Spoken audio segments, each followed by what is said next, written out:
Hello everyone, हमारा आज का टॉपिक है स्पेयरमैन्स रैंक कोरिलेशन कोफिशिएंट। इस कटिंग को थोड़ा भैया अवॉइड करना। ए से लेके एफ तक हमें दे रखे हैं क्या, स्टूडेंट्स दे रखे हैं। ये इन स्टूडेंट्स का मैथ्स का स्कोर है, ये इन स्टूडेंट्स का साइंस का स्कोर है। मैथ के स्कोर्स को एक्स से डिनोट किया है, वाई के स्कोर को साइंस के स्कोर को वाई से डिनोट किया है। अब क्या निकालेंगे, इनकी रैंक निकालेंगे। मैथ्स के स्टूडेंट की रैंक निकालने के लिए हम क्या करेंगे, इनको नंबरिंग देंगे। जो मैथ्स का स्कोर है इनको नंबरिंग देंगे। एक बार तो हम नंबरिंग देंगे सबसे छोटे से लेके सबसे बड़े तक। मैं आपको दोनों तरीके से करके दिखाऊंगी, कि ये वाला भी और ये वाला भी। लेकिन पहले ये वाला समझो। जो सबसे छोटा है उसको 1 नंबर देंगे, जो उससे बड़ा है उसको 2, जो उससे बड़ा है उसको 3। अब देखो 22 टाइम्स है, 3 तक तो ये हो गया 1 2 3, ठीक है। फिर 20 कितने टाइम्स है, 2 टाइम्स है। तो 20 कौन कौन से पोजीशन पे आता है, 4th और 5th पे, क्योंकि इसको हम एक ही ले सकते हैं ना, क्योंकि इक्वल है ये तो 4 + 5, क्योंकि 20 के बाद ही 20 है, तो 4 + 5 9। ये मैंने आप देखो 4 + 5/2 9/2 यानी कि 4.5। तो इनकी रैंक क्या निकल गई दोनों की, 4.5 एंड 4.5, क्योंकि ये दोनों 20 हैं। अब देखो 1 2 3, ये 4 ये 5, या इसको 4 5 कैसे भी बोल लो, ठीक है। 4 और 5। 20 के बाद कौन बड़ा है, 21, तो इसको क्या रैंक दी, 6।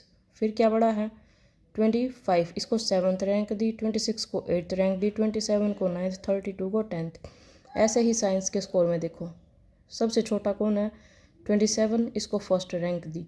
इसके बाद 28 2nd रैंक दी। उसके बाद 29 3rd रैंक दी। उसके बाद 30 4th रैंक, 31 5th रैंक। अब देखो 33, ये भी 33 और ये भी 33 है। तो फिर वही कौन कौन सी पोजीशन पे है, ये 5 तक तो आ गया था। तो 6 और 7 2 पोजीशन होने चाहिए, क्योंकि ये दो स्टूडेंट तो 2 है ना। तो 6 + 7/2, 6 + 7/2 करेंगे तो 6/5, दोनों की जगह 6/5 लिख दो। 5 ये हो गया था, 6 और 7। इसके बाद क्या होगा, ये देखो 36, इसको क्या नंबर देंगे, 8। इसके बाद इससे बड़ा कौन है, 36 के बाद कौन बड़ा है, 38, इसको 9th रैंक देंगे। फिर 40 सबसे बड़ा है, तो इसको 10th रैंक देंगे, ठीक है। अब देखो डिफरेंस कैसे निकालेंगे, क्या निकालना है इसका डिफरेंस कैसे निकालेंगे। रो जो रैंक 1 है और रैंक 2 है, इन दोनों का डिफरेंस। 1 में से 3 को सब्ट्रैक्ट करेंगे तो -2, -2 का स्क्वायर करेंगे तो 4।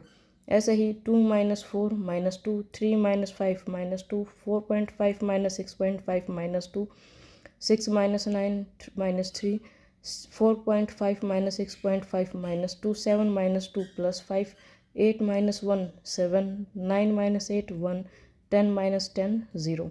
अभी हमारा डी निकल गया। डी मतलब डिफरेंस निकल गया रैंक 1 और रैंक 2 का। अब इस डी का स्क्वायर कर दो। 2 2 = 4, 2 2 = 4, 2 2 = 4, 2 2 = 4, 3 3 = 9, 2 2 = 4, 5 5 = 25, 7 7 = 49, 1 1 = 1 और 0 0। जो ये डी स्क्वायर है इसका टोटल कर लो, क्या निकला 104। तो फॉर्मूला क्या होता है RS निकालने का, वैसे तो इसको क्या बोलते हैं, रो, ठीक है। इसका फॉर्मूला क्या होता है, 1 - 6 × summation of D square divided by n × n² - 1। तो 6 1 तो हमारा एज इट इज़ है, माइनस का साइन एज इट इज़ है, ये 6 एज इट इज़ है, मल्टीप्लाई का साइन लगाया। समेशन ऑफ डी स्क्वायर हमारा क्या निकाला था 104, डिवाइडेड बाई n क्या है हमारा, n है हमारा 10, क्योंकि 1 2 3 4 5 6 7 8 9 10 कितने स्टूडेंट्स है टोटल 10। तो n क्या है हमारा 10, ठीक है। तो 10 × 10² - 1, इसको ओपन करेंगे तो 1000 - 10। आपको कैलकुलेटर अलाउड होता है पेपर में, आप कैलकुलेटर सिंपल कैलकुलेटर लेके जा सकते हो। ये कैलकुलेशन करने के बाद 1 - 624/990 हो गया। ये 1 इसको जब सॉल्व किया तो 0.63 है। 1 में से इसको सब्ट्रैक्ट किया तो ये निकला 0.37। ये जो RS हमने निकाला है इसको क्या बोलते हैं, रो, RHO रो। रो की वैल्यू क्या निकली है 0.37, ठीक है। ये थी मेन बात। अब देखो, अब तो हमने क्या किया था, सबसे छोटे से लेके सबसे बड़े तक रैंकिंग की थी। अब ये देखो, इसमें हमने पहले सबसे बड़े वाले को 1 दिया है, ऊपर मतलब सबसे बड़े से सबसे छोटे की तरफ जाएंगे हम। स्टूडेंट वही हैं, स्कोर भी वही है, रैंक निकालो। देखो सबसे बड़ा कौन है इसमें 32, मैथ्स के स्कोर में 32 है तो इसको फर्स्ट रैंक दे दी। इसके बाद कौन है इससे छोटा 27, इसको सेकंड रैंक दे दी। 26 फिर है तो इससे को थर्ड रैंक दे दी। फिर 25 है तो इसको फोर्थ रैंक दे दी। इसके बाद 21 है, 21 को क्या रैंक दे दी, फिफ्थ रैंक दे दी। इसके बाद क्या है 20, फिर वही फिफ्थ तक तो हो गया 6 + 7/2। इसमें क्या किया हमने 6 + 7/2 क्या निकला 6.5, 6.5 दोनों की जगह लिख लिया। 5 तक क्या हो गया था 6 और 7। इसके बाद फिर देखना उससे छोटा कौन है। 19 है, क्या रैंक दी 8, 16 को क्या दी 9, 15 को क्या दी 10। ठीक है, इसी तरीके से साइंस के स्कोर को भी दे दी। सबसे बड़ा कौन है 40, उसके बाद कौन है 38, फिर उसके बाद कौन है 36, उसके बाद कौन है 3 के बाद, अच्छा ये 33 इक्वल है तो 4 + 5/2 यानी कि 4.5, 4.5। ठीक है, 4 और 5 वाला हो गया। अब देखो फिर कौन है 36, सिक्स रैंक को दे दी। उससे छोटा कौन है फिर 30 तो इसको क्या रैंक दी 7। फिर उससे छोटा 29 है तो उसको 8 दी। फिर 28 है तो 9th रैंक दी। फिर सबसे छोटा कौन है 27 तो इसको 7th रैंक दी। अब देखो फॉर्मूला हमारा वही रहेगा, डिफरेंस निकालने का R1 - R2। 10 में से 8 को सब्ट्रैक्ट किया तो 2 निकला पॉजिटिव। 9 - 7 2, 8 - 6 2, 6.5 - 4.5 2, 5 - 2 3, 6.5 - 4.2 सॉरी 4.5 = 2, 4 - 9 = -5,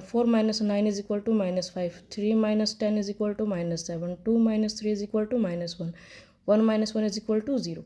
फिर इन सब का स्कोर कर दिया, सॉरी स्क्वायर कर दिया। अब ये जो स्क्वायर करने के बाद जो डाटा मिला हमें ये देखो, ठीक है देख लिया आपने। और अब जो यहाँ निकला था वो देखो, सारे सेम हैं, ठीक है ना, सारे के सारे सेम निकले हैं। आप देख सकते हो सिर्फ ये माइनस प्लस का फ़र्क हुआ है उसमें। जो अगर रैंकिंग सबसे बड़े से सबसे नीचे देंगे तो ये पॉजिटिव हो जाएंगे, ये नेगेटिव हो जाएंगे, और ऐसे किया तो ये सब पॉजिटिव हो गया, ये नीचे वाले नेगेटिव हो गए। ठीक है, फिर फॉर्मूला यही है, जब हमारा समेशन ऑफ डी स्क्वायर 104 निकला तो फॉर्मूला तो आगे वही है ना। तो रैंकिंग आप कैसे भी करो, पहले सबसे नीचे वाले को फर्स्ट रैंक दो या सबसे ऊपर वाले को फर्स्ट रैंक दो, कोई फ़र्क नहीं पड़ता। फ़र्क कहाँ पड़ता है, क्या याद रखना आपको, जैसे 2020 आ गया, इनकी पोजीशन क्या आई थी, 2020 की पोजीशन क्या थी 3 तक हो गए थे ना ये इससे पहले। तो फोर्थ और फिफ्थ पोजीशन यानी कि फोर्थ पोजीशन पे आ रहे थे दोनों ही, क्योंकि दोनों इक्वल हैं। तो निकालने के लिए करेंगे क्या, फोर्थ और फिफ्थ निकालना में इनमें से क्या करेंगे, इन दोनों को इक्वल रैंक देनी पड़ेगी। इक्वल रैंक देने के लिए क्या करेंगे 4 + 5/2, जिस नंबर पे आ रहा है वो और उससे अगला और डिवाइडेड बाई 2। ये मैंने आपको यहाँ पे बताया भी था 4 + 5/2, ऐसे ही करना है।